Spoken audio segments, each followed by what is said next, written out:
What's going on, friends? Hipster Punchy here with part 2 of our introduction to the Criterion collection. And for this video, I want to go into two topics specifically. One's going to be the licensing end of it, talking about titles going out of print and how they acquire those licenses. The other is going to be collecting culture and just collecting in general, because the Criterion collection actually does create kind of a collector's mindset with a lot of fans. So we're going to start with licensing. And the thing to remember with Criterion is that they do not make the movies themselves. They actually restore and distribute movies, usually optioned by studios, both foreign and domestic. Usually Janus Films are the middleman for this because they acquire the films for distribution and then option it to Criterion for home media. But there are times when contracts do go up and someone else gives a better offer to the film producers. The first example of titles going out of print would be when the batch of movies starting with The Killer, Hard Boiled, Flesh for Frankenstein, and Blood for Dracula went out of print. Those are movies that their rights really are not shown to be anywhere, and there's no news in the horizon for if they'll ever go back on print. Honestly, I kind of hope The Killer and Hard Boiled would go back in print soon, but that's not going to happen before I have to get those for the first 100. But I digress. Maybe I'll make a sacrifice. But the weird thing is with Flesh for Frankenstein and Blood for Dracula is that, at least with the Hard Boiled and The Killer, there's already Blu-rays out there for them. Like, there's someone actively distributing them stateside. You can't really say the same for Flesh for Frankenstein and Blood for Dracula. I honestly don't know when the last time there was a home video release outside of one like obscure one more than 10 years ago. So those are ones that could desperately use a rebuffer on the collection. So then shortly after that, Salo, at least the DVD version of Salo and Tokyo Olympiad, both went out of print. And these two being out of print, and they went out of print so early in their run that both movies wound up becoming the most expensive DVDs on eBay. I believe at one point Salo was going for $300 for the Frosty center disc version, and Tokyo Olympiad was going for upwards of $300 to $400. The biggest blow to the Criterion collection, though, happened in 2008 when Studio Canal pulled the plug on their deal with Criterion to go to Lionsgate. This took away about 28 films at that point, including Spy Number 1, Grand Illusion, also including a lot of the Jean-Pierre Melville movies, some of the Jean-Luc Godard movies. Fortunately, Studio Canal didn't have all the rights to those, so a good chunk of those were able to stay in print. And then a few years later, in 2013, a couple more Studio Canal titles went out of print, which included The Man Who Fell to Earth, Lola, and The Third Man. The Third Man and The Man Who Fell to Earth have both become the most expensive Blu-rays to go out of print for Criterion, usually going for a minimum of at least $120 on eBay, sometimes, if it's a brand new copy, going for upwards of $200. 10 years later, Criterion and Studio Canal did make a new deal, which I'll get more into, but even more recently, in 2018, Criterion lost the rights to a lot of the Costa Gavras movies, including The Confession and Z. But again, I mentioned this earlier, in 2019, due in large part to the after effect of the Harvey Weinstein situation in Lionsgate, Studio Canal was able to revert some of those deals, and let's be honest, a lot of them were movies Lionsgate was sitting on because that's what they do. They sit on rights of films, which is why them getting those titles from Studio Canal was a catastrophe. But they're actually optioning movies off to different companies, such as some of them staying with Lionsgate for the time being for the next year or so to kind of finish out that deal for those ones they already made Blu-rays for. The other to Kino Lorber, but a good chunk of the formerly out-of-print movies that were there are going back to Criterion. Now, there's no official list yet, and the only one that's been officially confirmed is Lola, hence why they were able to re-release the BRD trilogy on both Blu-ray and DVD. Review coming Friday. But it's a guessing game as to which movies they could have. There's a rumor Grand Illusion might be coming back, which would make sense. It's Spy Number 1. There's rumors of a lot of the Melville movies coming back. I mean, people talk about possibly The Man Who Fell to Earth, and again, I hope, because I don't have that one, and it's intimidatingly expensive, especially when Bowie and Nicholas Roeg died. But I'm not holding my breath. But there's also a chance Ron, the Akira Kurosawa movie that also went out of print, might be coming back to Criterion at some point in the future. So the good thing is, going out of print's not a permanent death sentence for that movie, but it is something that can affect you if you're collecting. Now for the collecting end of it, because there is a massive collector grouping with the Criterion collection. I mean, very few people have everything in the collection. Daisuke Bappu does. I don't know how, especially because he has like multiple versions of every movie in there, but somehow he does. Not everyone does. Most probably won't have every release. I don't know how anyone would be able to. We're coming on to spine number 1000 coming up soon. So it's quite an undertaking. Like it probably years and a lot of money to kind of get there. So what are some good ways to collect? And I thought about this. Other people have made videos about this, but I figured I would touch on this a little bit. It really is up to you. I know that's kind of a cop-out, but it really is. For example, me personally, my criteria does change once every while. For example, some stretches I might go for a specific director. So I might pick, all right, you know what? I want to start getting David Lynch movies.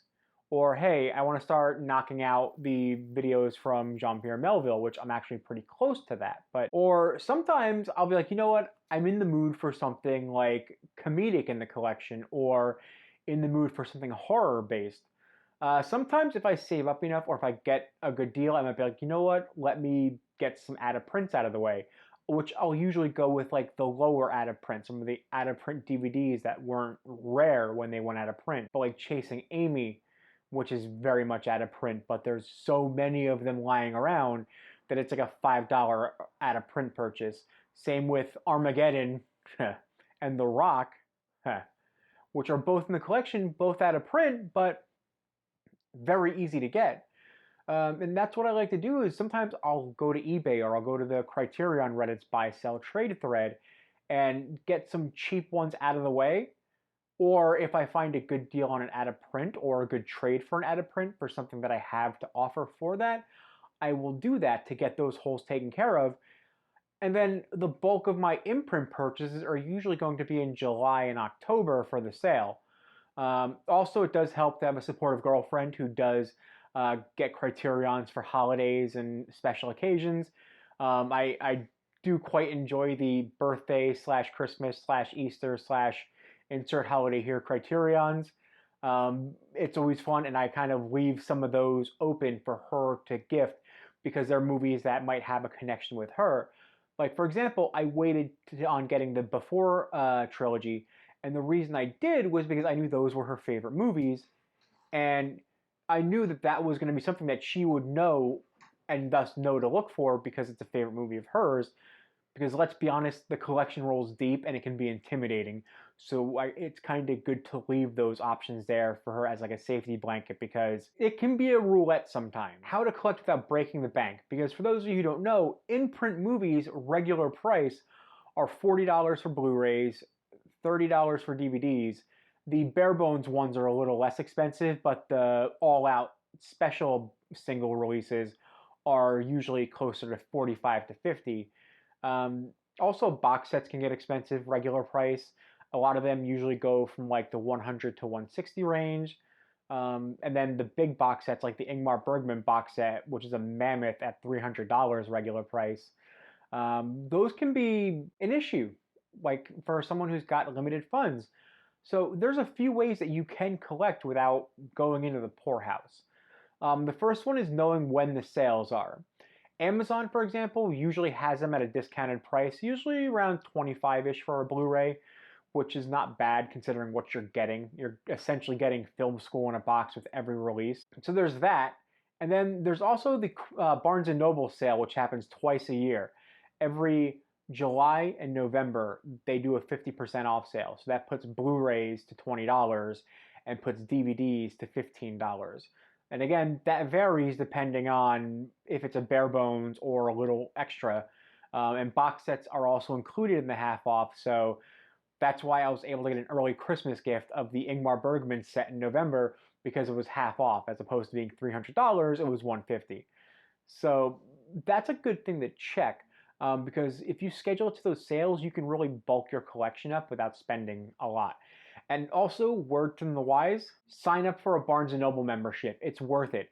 If you get 10 single movies, the discount with your membership on top of the 50% off means that you can add an 11th movie essentially free. So that's something to keep in mind. And that's what I would do when I was doing my first collection.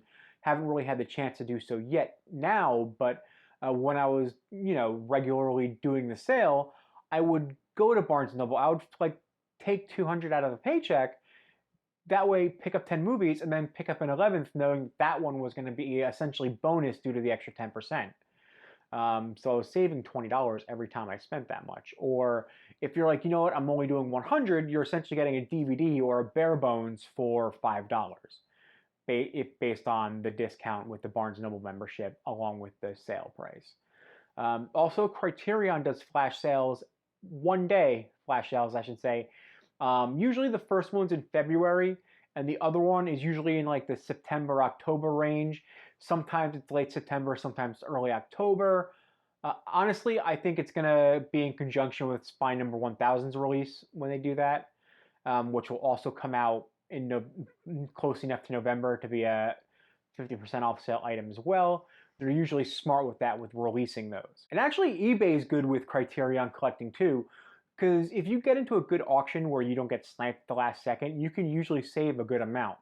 When I was doing my first attempt at collecting, I actually found the By Brockhaig set and got that for $20, and that's one of the $60 box sets. So I got that for a third of the price, and it was still brand new. The person, I think, just got it in a bundle that they got with other stuff and put it on eBay. So there's that, and also again, a lot of the DVDs that I mentioned that are not upgraded probably may not get upgraded. You can usually find those for pretty cheap on eBay. I also will go to the Reddit buy sell trade thread if I want to find something for less than Amazon or the sale price, because usually there's pretty good deals there and they include shipping in those prices. Or there might be local and they might just say, hey, don't pay shipping, it's going one state over. I've had that happen once or twice. Now, another thing you can do to save money while building your collection is looking for used record stores in your area. For example, I know people in Boston and Canada, I know there's some really good used bookstores in those areas that do sell Criterions. I've even seen people find out of prints like The Third Man for $20 to $40, which is insane to me. I'm from the New York, New Jersey area, so I've actually got a place called Academy Records that I can go to and that I have access to. And their prices are actually just below Barnes & Noble sale pricing. I don't mind that they're used because I usually get Blu-rays, which are impossible to scratch. They're a good resource to go to, and they have 2 stores. And honestly, in the New York area, there's no shortage of used movie stores or used bookstores that also sell movies. So that's another thing. If you have one of those in your area, search them. If you don't mind about getting library copies, you can also check your library, because a lot of times they will actually sell their stock of movies to make room for more movies that come in. And I've heard of a lot of people getting movies that way to bulk their collection up. I myself don't typically do that because I don't like what they do to the packaging. It's usually mangled or weird, and I prefer to have the packaging as close to pristine as possible because I do like to display it, and I just think the library stickers are unsightly. So there's no right or wrong way. Now, it's good to be careful because there is a high secondary market for a lot of the out-of-print titles. I kind of touched up on this earlier in the video. Certain movies, for example, Hard Boiled is not that expensive, but The Killer is actually pretty expensive to find, especially because it's one of the rarer ones. It's highly counterfeit, so when someone has a genuine copy, they usually put it up for a higher than usual price. Other ones like RoboCop are usually like $20 you can get that for, but some of the rarer Blu-rays too can get up there in price. I mentioned The Third Man and The Man Who Fell to Earth earlier. The Costa Gavras release of The Confession, that Blu-ray is actually gotten pretty expensive. Le Cercle Rouge, I know, is getting up to around $100. So just be careful when you're looking at it though, especially with the DVDs, because yeah, they're going to be expensive, But if the price is too good to be true, it probably is. I've actually been burned by a bootleg before. Um, so, and that is another thing with the very expensive out of print titles, you're going to get opportunistic people who will try to make a quick buck and sell you a fake DVD. This actually happened to me on Amazon. This was when I was in my infancy in collecting, the first attempt, and I didn't know what to do. I didn't know to ask questions, to ask for pictures, and not buy it unless you can see the pictures of the item. That way you can make a judgment as to whether this is fake or whether this is a legit purchase. Um, I didn't know what to look for. I got a copy of Hard Boiled. Booklet was glossy, which for the DVDs, early DVDs especially, were matte, not glossy. You could tell the disc that it was on was a former blank DVD that was burned, and then the cheap upper disc artwork was put on it. So this is clearly a bootleg that I ended up having to like do a claim with Amazon for. Learn from my mistakes and the mistakes of others. Ask for pictures. If you see something that's clearly a fake, report it to eBay. I would say report it to Amazon, but they don't really let you supply pictures. Very few do, but it's rare that there's pictures on there. But report fake purchases or report fake items on eBay, because honestly, I think it's a shady aspect of it. I think bootlegging in general is reprehensible and almost an insult to the film industry. And with those markups for some of the out-of-print titles, you do have to make some decisions.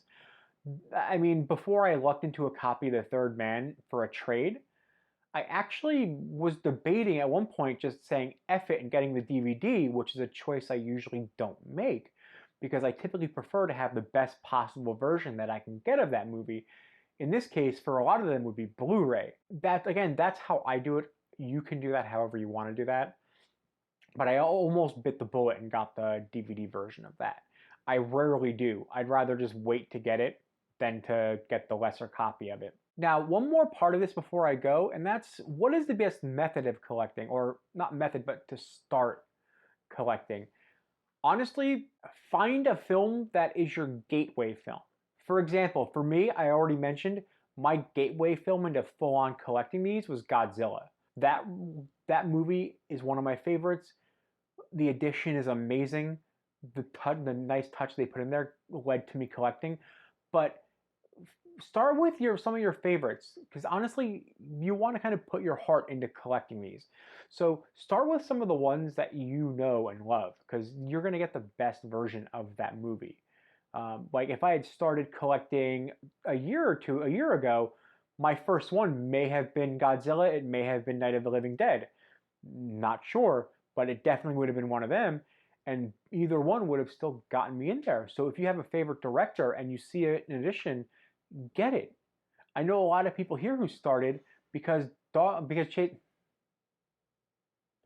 know a lot of people here who started because Chasing Amy was actually released by Criterion, and again, being in New Jersey, a lot of Kevin Smith fans, that got them into that realm as well.